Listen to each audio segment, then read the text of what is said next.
What would you do if you were in the same circumstances with the characters in the following stories?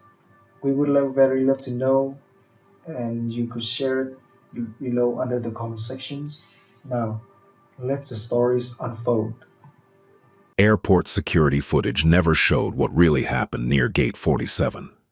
That afternoon, a 34-year-old Mafia boss moved through the terminal completely unnoticed. He expected crowds, noise, strangers passing without meaning. Instead, he noticed a 20-year-old woman walking beside a man who kept a firm grip on her pace. Her neck was locked in a cervical orthopedic collar. A small cut marked the side of her face.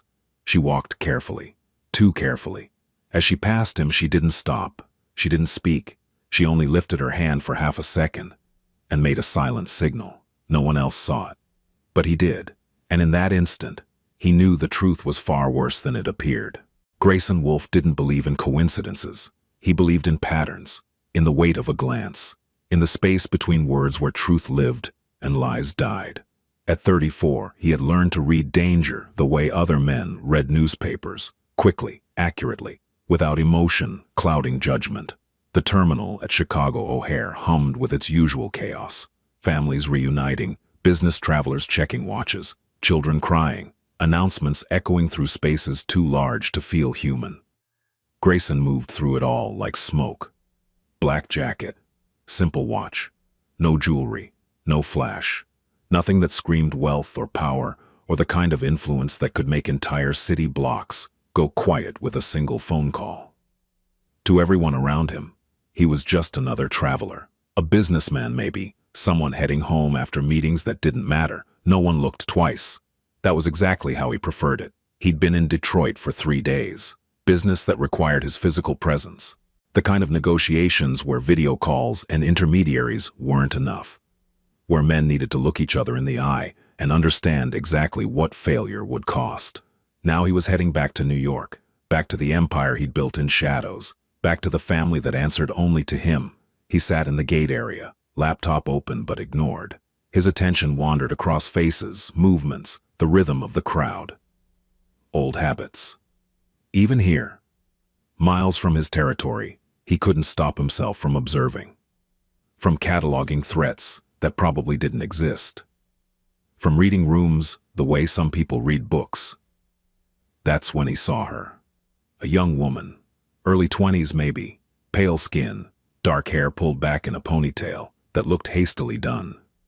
She wore jeans and an oversized sweatshirt that swallowed her frame, and a rigid white cervical collar around her neck.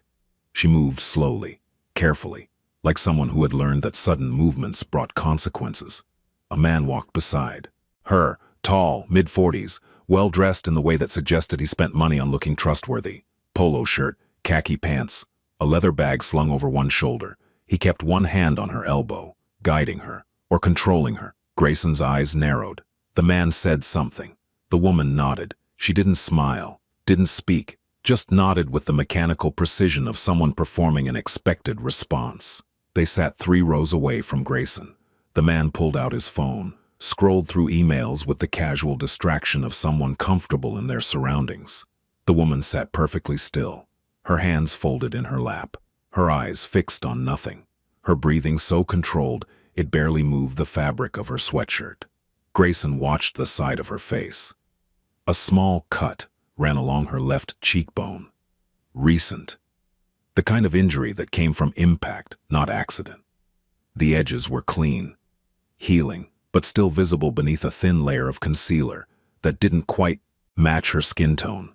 She wore no makeup otherwise. Her nails were short, unpainted, one thumbnail picked at the cuticle of her opposite hand. A nervous habit, unconscious, repetitive. The man glanced at her. She immediately stopped. Grayson felt something cold settle in his chest. Recognition, not of the woman, not of the man, but of the dynamic between them. He'd seen it before, in different forms, different contexts, different victims, the shape of fear disguised as compliance, the performance of normalcy over a foundation of terror.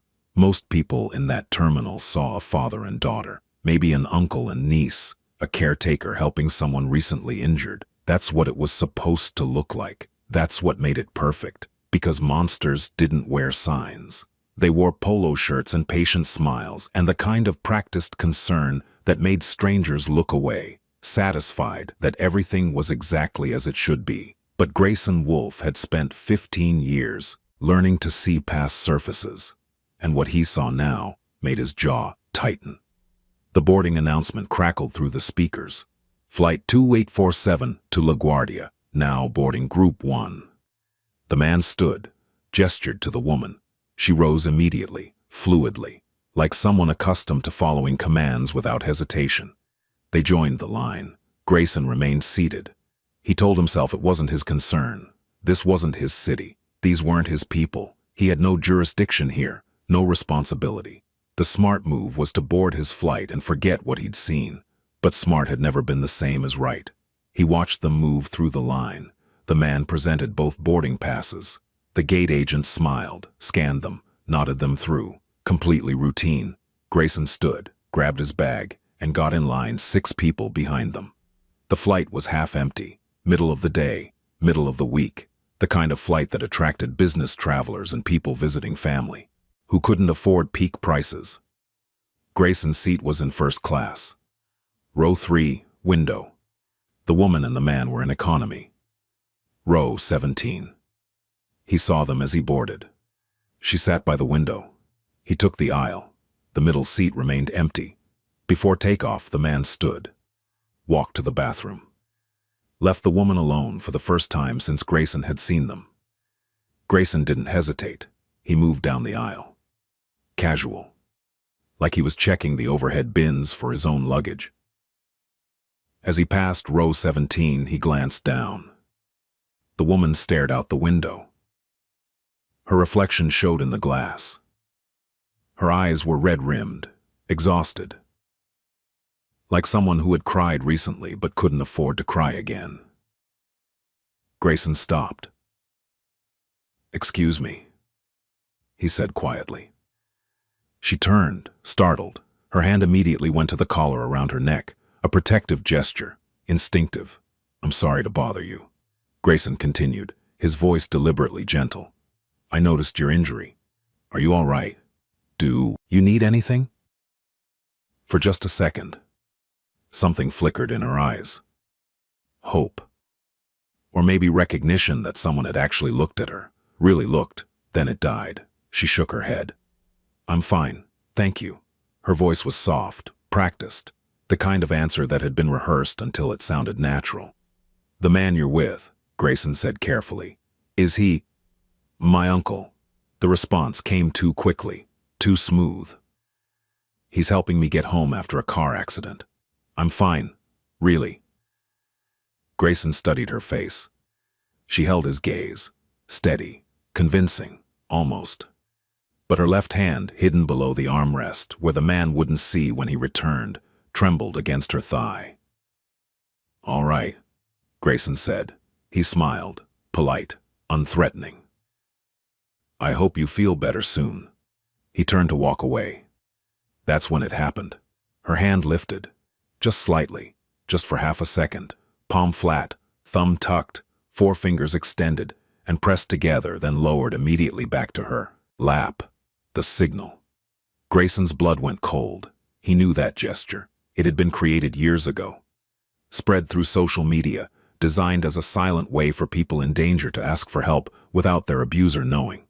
A last resort. A plea that said, "I need help, and I cannot speak."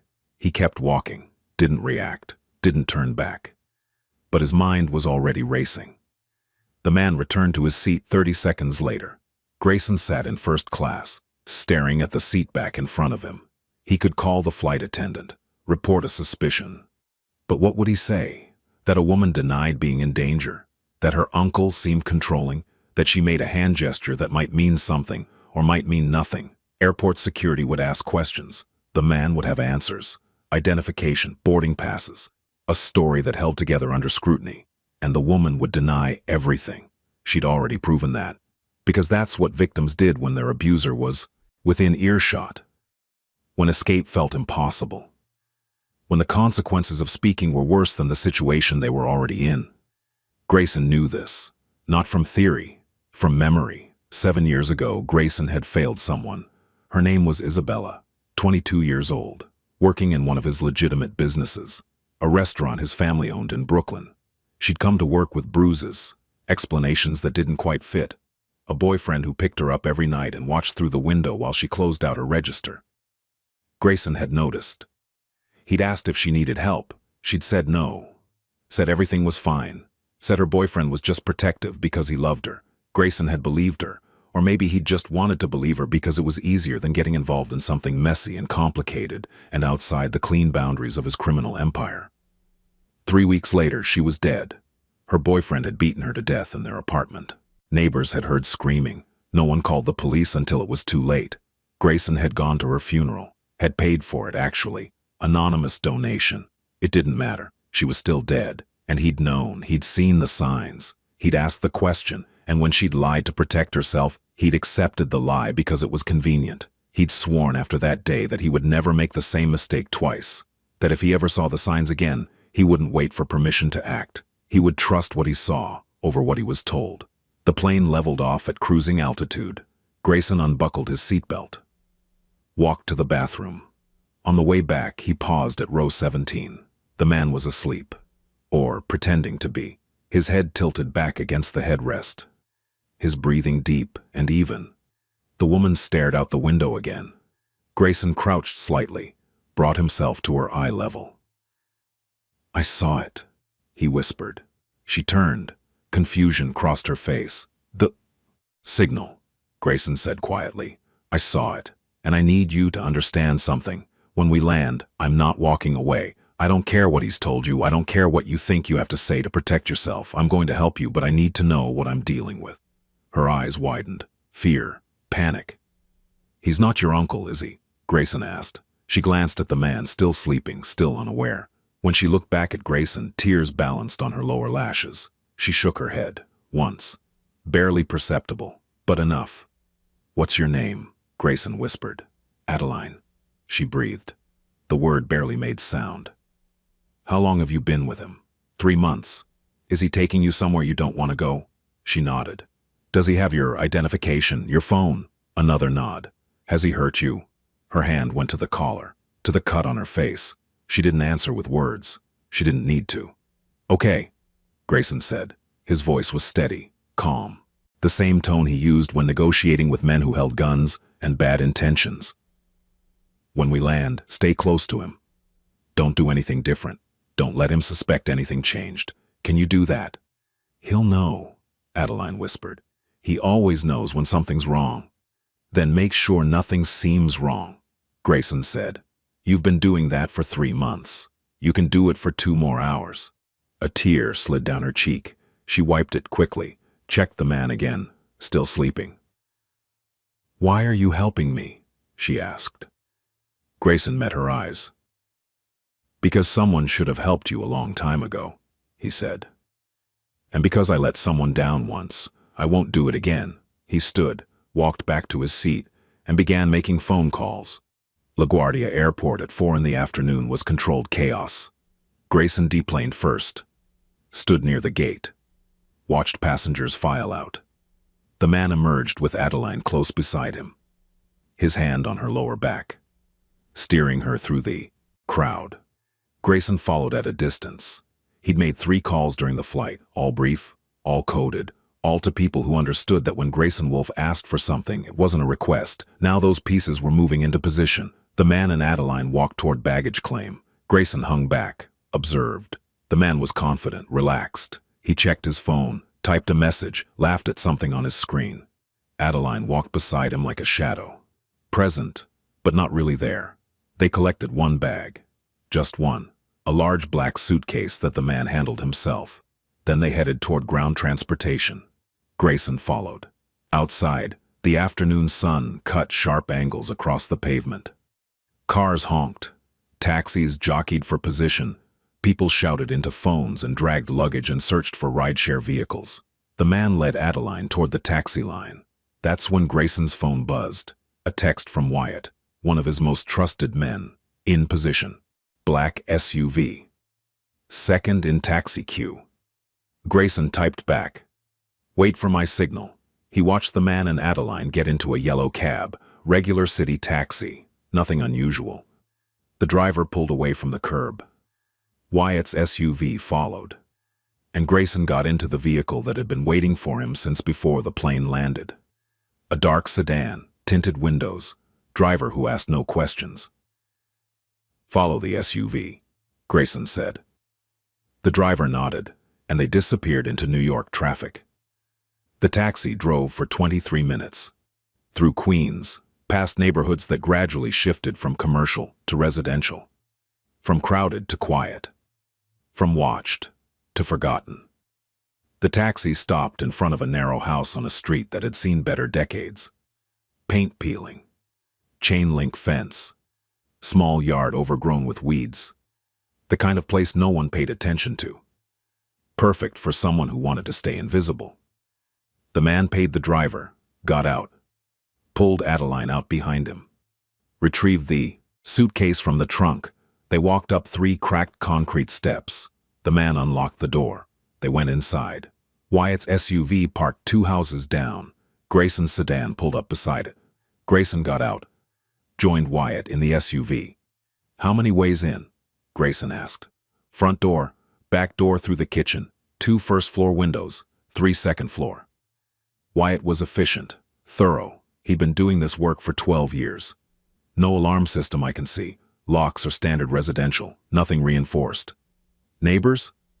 "Left side is empty. For sale sign out front. Right side is an elderly couple, probably deaf, and don't care. Across the street is a rental, multiple families. Nobody's going to call the police about anything short of gunfire." Grayson nodded. "Who is he?"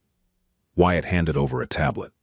A file was already open. Photo, details, background.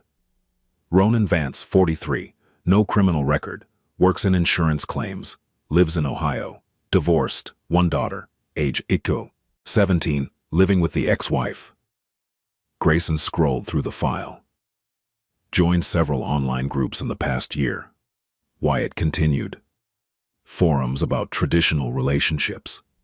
Communities where men share strategies for finding compliant partners. Specifically targets young women from difficult backgrounds. Offers help, housing, support. Then isolates them." "How did he get Adeline?" Grayson asked. "She was couch surfing in Cleveland, posted on social media about needing a place to stay after aging out of foster care. He saw the post, messaged her, offered her a room, no strings attached," he said. Grayson's jaw tightened. "How long before the strings appeared?" "Less than a week," Wyatt said quietly. "We tracked his phone, messaged his buddies online, bragged about having her trained within 10 days. The caller isn't from a car accident. He choked her 2 weeks ago when she tried to use a phone he didn't know she had." Silence filled the SUV. Cold. Heavy. The kind of silence that came before violence. "Where's he taking her?" Grayson asked.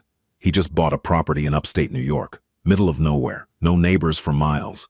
Told her he's moving them somewhere safe, where they can start a real life together. She'll never be seen again."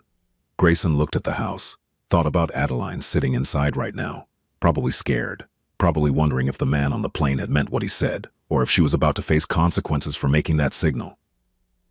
"How many men do we have?" Grayson asked. 4, plus us." "Call them in. I want this house surrounded in the next 10 minutes. No one goes in until I say. No one comes out unless I approve it. Understood?" "Understood." Grayson sat in the SUV and made one more call. To a woman named Claire, who ran a nonprofit Grayson quietly funded. An organization that specialized in extracting domestic violence victims from situations where traditional law enforcement either couldn't or wouldn't help. "I need a placement," Grayson said when Claire answered. "Tonight, young woman, early 20s, no family, no resources, severe trauma. She's going to need medical care, legal support, and a safe place to stay while she figures out her next move." "How severe are we talking?" Claire's voice was steady, professional. She'd done this work for 15 years. Nothing shocked her anymore. "Strangulation injury, facial trauma, probable psychological abuse." He had full control of her identification and communication. She's been isolated for months. Claire was silent for a moment, then. I have a bed, private facility, upstate, medical staff on site, trauma counselors, legal team. She can stay as long as she needs, no cost, no questions. Good, Grayson said. I'll have her there by midnight. Grayson, Claire said carefully, is this going to be a situation I need to prepare for legally? Everything will be handled through proper channels, Grayson said, which wasn't exactly an answer. That's not what I asked. Grayson smiled without humor. Ronan Vance is going to have a very bad night, but he's going to survive it. And when it's over, he's going to have some choices to make about his future. I suspect he'll make the smart ones. Will there be evidence? Claire asked. Of what? Grayson. Claire. She sighed. Fine. I'll have the room ready. Send her with an escort, someone she can trust. Already arranged. Grayson paused. Thank you. Just bring her home, Claire said, and hung up. Inside the house, Adeline sat on a worn couch that smelled like mildew and years of neglect. Ronan moved through the rooms, checking locks, closing curtains, turning on lights. We'll stay here tonight, he said. His voice carried that false warmth, the performance of kindness. Rest up. Then tomorrow morning we drive north, our new place. You're going to love it, Adeline. It's quiet, private, just us, no distractions. Adeline nodded. She'd learned in 3 months that agreeing was safer than questioning, that compliance bought time, that Ronan's patience was a thin membrane stretched over rage that could rupture with the slightest pressure. He sat beside her, ran his hand along her arm. She didn't flinch, didn't pull away. Another lesson learned. You did good today, Ronan said. On the plane, very calm, very natural. I'm proud of you. Thank you, Adeline whispered. See, this is how it should be. When you listen to me, everything works. When you fight me. His hand moved to her collar, applied the smallest amount of pressure, a reminder. Things get difficult. Adeline closed her eyes, tried to remember what the man on the plane had looked like, his voice, his promise. When we land, I'm not walking away. But they'd landed hours ago, and she was still here, still trapped, still pretending that this was a life worth living. I'm going to make us dinner, Ronan said. He stood, kissed the top of her head. You stay here. Rest. Don't go near the windows. He walked into the kitchen. Adeline heard him opening cabinets, running water, the clang of pots. She sat perfectly still and wondered if hope was worse than hopelessness. At least hopelessness was honest. Outside, darkness fell. Grayson's men moved into position. One at the back door, one at each side of the house. Wyatt and Grayson at the front. They didn't wear masks, didn't hide their faces. This wasn't a robbery. This was something else entirely. At 7:45, Grayson's phone buzzed. A text from the man watching the back. He's in the kitchen. She's in the living room, alone. Grayson looked at Wyatt. Time to knock. They walked up the steps. Grayson rang the doorbell, waited. Heard footsteps inside. Ronan's voice. Who is it? Delivery, Grayson called out. The footsteps paused. I didn't order anything, Ronan said through the door. Package for this address. Needs a signature. Silence. Then the sound of locks turning. The door opened. Ronan stood there, confused, suspicious, his hand still on the doorknob. He looked at Grayson. Recognition flickered in his eyes. From the plane, the man who'd stopped to talk to Adeline. His expression changed. Alarm. He tried to close the door. Grayson's hand shot out, caught the edge, held it open. We need to talk, Grayson said quietly. Get out of here, Ronan hissed. This is private property. I'll call the police. Go ahead, Grayson said. I'd love to explain to them why you have a 20-year-old woman with strangulation injuries locked in your house while you're planning to drive her to an isolated property tomorrow morning. Ronan's face went pale. How did you? It doesn't matter how I know, Grayson said. What matters is what happens next, and you get to make a choice.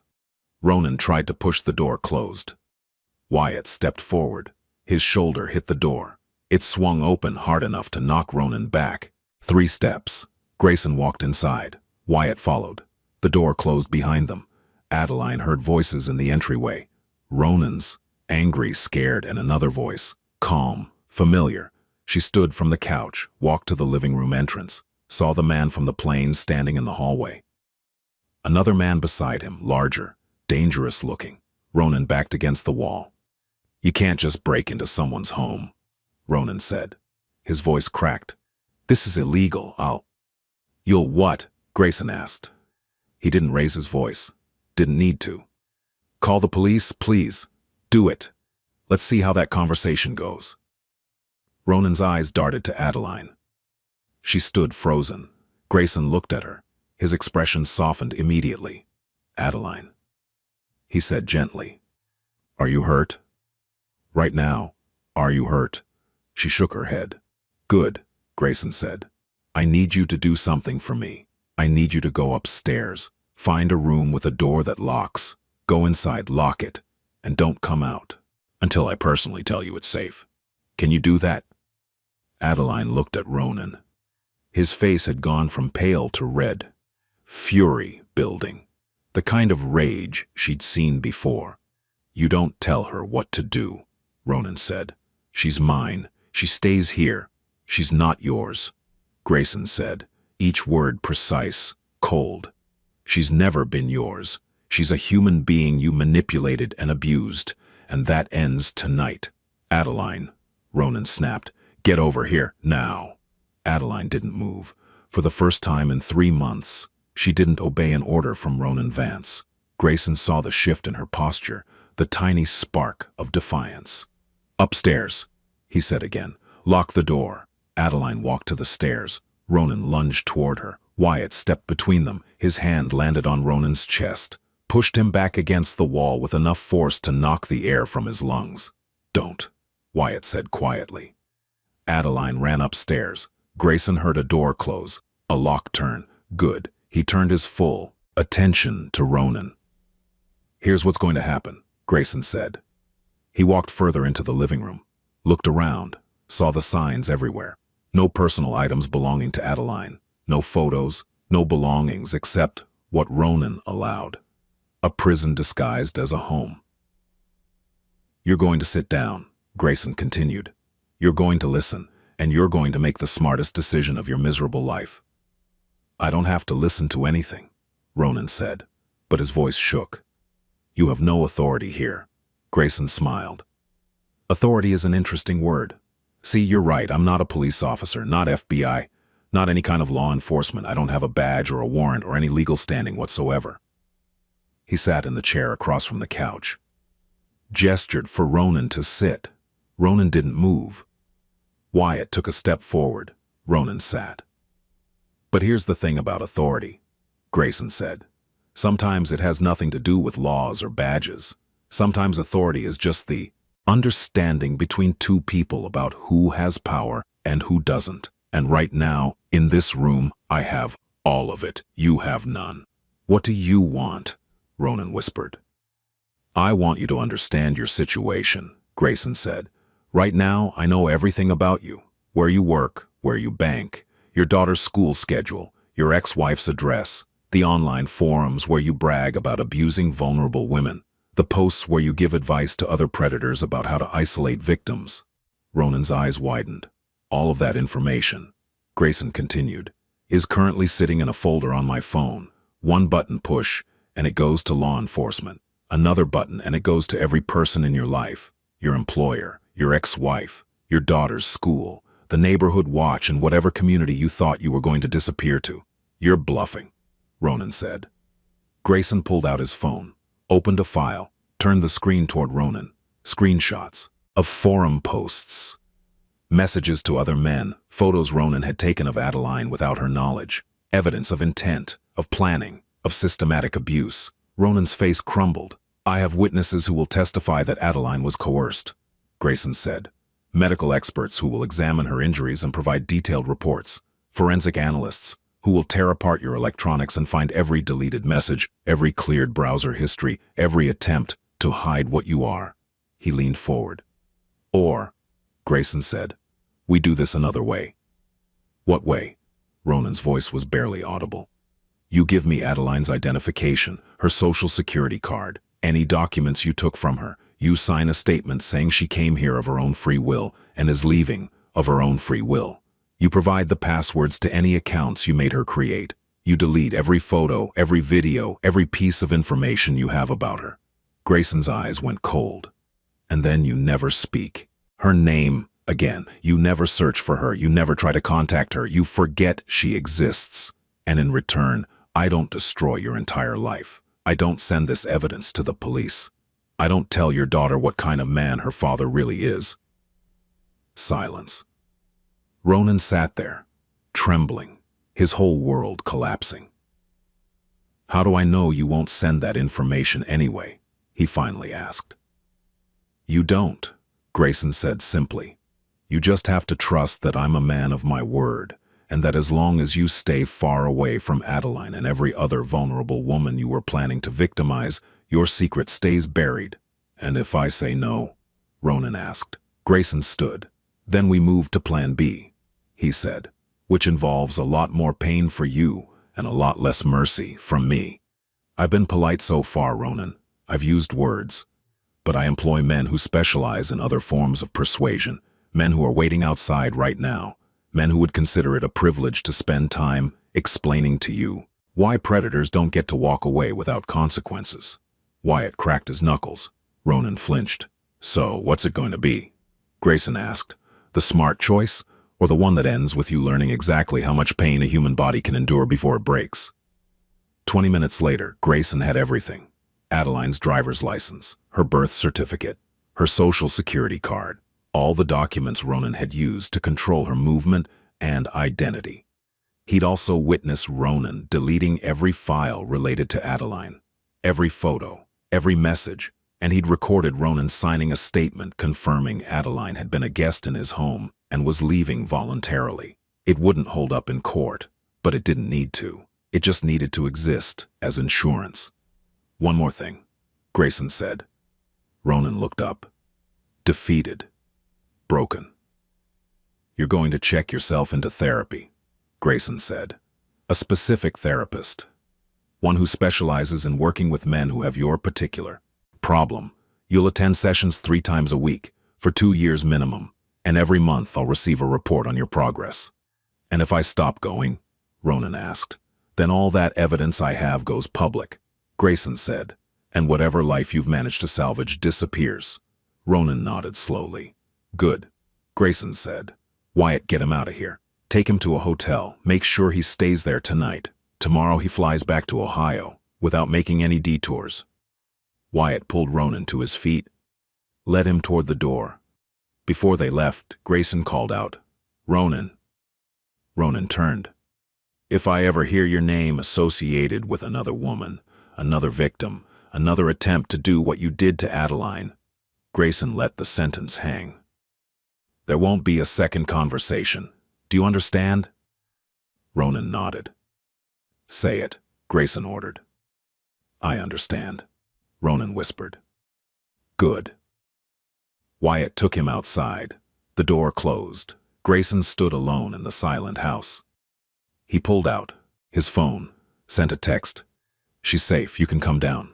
A minute later, Adeline appeared at the top of the stairs. She descended slowly, still wearing the collar, still carrying the weight of 3 months in her movements. When she reached the bottom, she looked at Grayson. Is he gone? She asked. He's gone, Grayson confirmed, and he's never coming back. Adeline's legs gave out. She sat on the bottom step, put her face in her hands, and cried. Grayson sat beside her, didn't touch her, didn't speak, just sat, and let her cry. Sometimes the kindest thing you could do for someone was give them permission to fall apart. When the sobs finally slowed, Adeline wiped her face with her sleeve. I don't understand, she said. Her voice was raw. Why would you do this? You don't know me. I don't need to know you deserve better than what he did to you, Grayson said. But you risked. She gestured vaguely. Everything, for someone you saw on a plane. Grayson was quiet for a moment. 7 years ago, he finally said, I knew a young woman who was in a situation like yours. I saw the signs.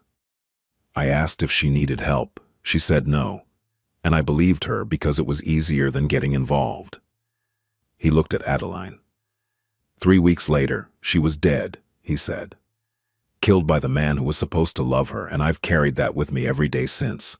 So when I saw you make that signal, I knew I had a choice. I could walk away and spend the rest of my life wondering if you ended up like Isabella, or I could do what I should have done 7 years ago. Adeline stared at him. Who are you? She whispered. Grayson smiled slightly. Someone who believes that power should be used to protect people, not control them. That's not really an answer. It's the only answer that matters right now. Adeline looked around the house. What happens to me now? She asked. I don't have anywhere to go. No family, no money. Ronan took everything. No, he didn't, Grayson said. He took things you can get back, identification, documents. Those are replaceable. What he couldn't take is whatever made you strong enough to survive 3 months with him. Whatever made you learn that signal and wait for the exact right moment to use it. That's yours. And it always was. He stood, offered his hand. I know someone, Grayson said. Someone who helps people in situations like yours. She has a place, safe, private, with doctors and counselors and people who understand what you've been through. You can stay there as long as you need. No cost, no expectations, just time to heal. Adeline looked at his hand. And after that, she asked. After that, you decide, Grayson said. What you want to do, where you want to go, who you want to become, that's all you. But you'll have support, resources, people who actually care about what happens to you. Adeline took his hand, stood. Can I ask you something? She said. Of course. The signal. You knew what it meant. How? Grayson helped her into her coat, the only piece of clothing in the house that actually belonged to her. I make it my business to know things that might save someone's life, he said. Sometimes it's information about enemies, sometimes it's about allies, and sometimes it's about strangers on a plane who need someone to see them. He opened the front door. A car waited at the curb. Not the SUV, a different vehicle. Comfortable. Unmarked. A woman stood beside it. Adeline, Grayson said. This is Sarah. She works with Claire. She's going to drive you upstate. To the facility I mentioned. She'll stay with you tonight. Make sure you get settled. Answer any questions. Sarah smiled. Warm, genuine. The kind of smile that said, I've been where you are, and I understand. Hi, Adeline, Sarah said. Ready to get out of here? Adeline looked back at the house, at the prison that had pretended to be a home, then at Grayson. Thank you, she said, her voice stronger now, steadier. I don't know how I'll ever repay you. You don't repay it, Grayson said. You just live. Really live. And maybe someday, if you see someone else who needs help, you remember what it felt like to have someone notice, and you do for them what I did for you. Adeline nodded, walked to the car. Sarah opened the door. Before getting in, Adeline turned one more time. What's your name? She asked. Your real name? Grayson smiled. Does it matter? It does to me. Grayson, he said. Grayson Wolfe. Thank you, Grayson Wolfe, Adeline said, for seeing me when everyone else looked away. She got in the car. Sarah closed the door. The vehicle pulled away from the curb. Grayson watched until the taillights disappeared around a corner. Then he pulled out his phone, made one final call. It's done, he said when Wyatt answered. Vance is at the hotel, guarded. He won't move until morning. Good. Make sure he gets ons. That flight. Then, I want eyes on him for the next 6 months. Any deviation from the plan, any attempt to contact Adeline, or anyone like her, I want to know immediately. Understood. And the house? Grayson looked at the building behind him. Burn it, he said. Literally? No, Grayson said. But I want it gutted. Every piece of furniture, every fixture, every trace of what happened here. Donate whatever's salvageable. Destroy the rest. Then put the property on the market. Whatever profit comes from the sale goes to Claire's nonprofit, anonymously. You're a complicated man, boss, Wyatt said. I'm a practical man, Grayson corrected. Letting buildings stand as monuments to suffering is wasteful. Better to erase it. Give the space a chance to become something else. Fair enough. You heading home? Grayson looked at his watch. 9:30. He'd started this day in Detroit. Ended it in Queens. In between, he'd saved someone's life. Not with violence, not with the tools he usually used, just with attention and the willingness to act when action was necessary. Yeah, Grayson said, I'm heading home. 3 months later, Grayson received a letter. It came through Claire's nonprofit. No return address, just a first name signed at the bottom. Adeline. He opened it in his office. Late afternoon, sun slanting through the windows of a building he owned in Manhattan. Far from airports and strangers and moments that change everything. The letter was short. Dear Grayson, I'm writing this from a small apartment in Vermont. It's mine. Actually mine. I signed the lease myself, paid the deposit with money I earned from a job I got through Claire's network. I'm working at a bookstore. It's quiet, simple, exactly what I need right now. I had the collar removed last month. Medically, I'm healing. Emotionally, I'm working on it. Therapy helps, some days more than others. But I wanted you to know something. I'm alive, not just surviving, actually living. I wake up in the morning and make my own choices. I walk to work without looking over my shoulder. I laugh with my co-workers. I'm learning to trust again, slowly, but I'm learning. None of that would be possible if you hadn't seen me, really seen me, on that plane, in that moment. You asked me a question once. You asked why I made the signal if I didn't think anyone would recognize it. The truth is, I didn't think anyone would. I made it because I needed to believe that somewhere in the world, someone still cared enough to look for signs of suffering, even if that someone was never coming. But you did come, and you saved my life. I know you probably don't think of it that way. You probably saw it as just doing what needed to be done. But to me, you are the reason I'm sitting in this apartment right now, writing this letter, planning a future that actually feels possible. So thank you for seeing, for acting, for proving that there are still people in this world who choose to help instead of look away. I don't know if I'll ever see you again. Maybe that's not how this works. But I wanted you to know that you didn't fail someone this time. You saved them, and I'm going to spend the rest of my life making sure that choice you made mattered. With gratitude, Adeline Grayson set the letter down, looked out the window at the city below. Millions of people, all living lives he'd never know about, all carrying burdens he'd never see. But somewhere in Vermont, one of them was alive, because he'd paid attention, because he'd trusted what he saw over what he was told, because he'd refused to let convenience override conscience. That wasn't redemption. Not really. Redemption would be bringing Isabella back, but it was something, a small piece of balance in a world that tilted too often toward cruelty. Grayson folded the letter carefully, put it in his desk drawer, locked it, and went back to work. 2 years after that day in the airport, Grayson was in Boston, business meeting, quick trip, in and out. He was walking through Faneuil Hall, crowds of tourists, street performers, the smell of food from a dozen restaurants. He heard someone call his name, turned. A young woman stood there, mid-20s now, hair longer, confidence in her posture, a smile on her face. Adeline. I thought that was you, she said. Grayson smiled. Adeline, you look well. I am well, she said. Really well. I'm in Boston for a conference. I work for a nonprofit now, teaching self-defense classes to survivors of domestic violence. That's incredible, Grayson said. It feels right, Adeline said, helping others the way I was helped. They stood there for a moment, the city moving around them, two people whose lives had intersected for the briefest moment and changed trajectories forever. I got your letter, Grayson said. I never responded. I wasn't sure. You didn't need to, Adeline interrupted. I didn't write it, expecting a response. I just needed you to know that I'm okay. I'm glad, Grayson said, and meant it. Adeline glanced at her watch. I have to get to my next session, Ia said. But I'm really glad I ran into you. So am I. She started to walk away, then stopped, turned back. Grayson, she said. The signal, I still teach it. In every class. Because you never know who might need it, who might be paying attention. Grayson nodded. The world needs more people who pay attention, he said. Adeline smiled.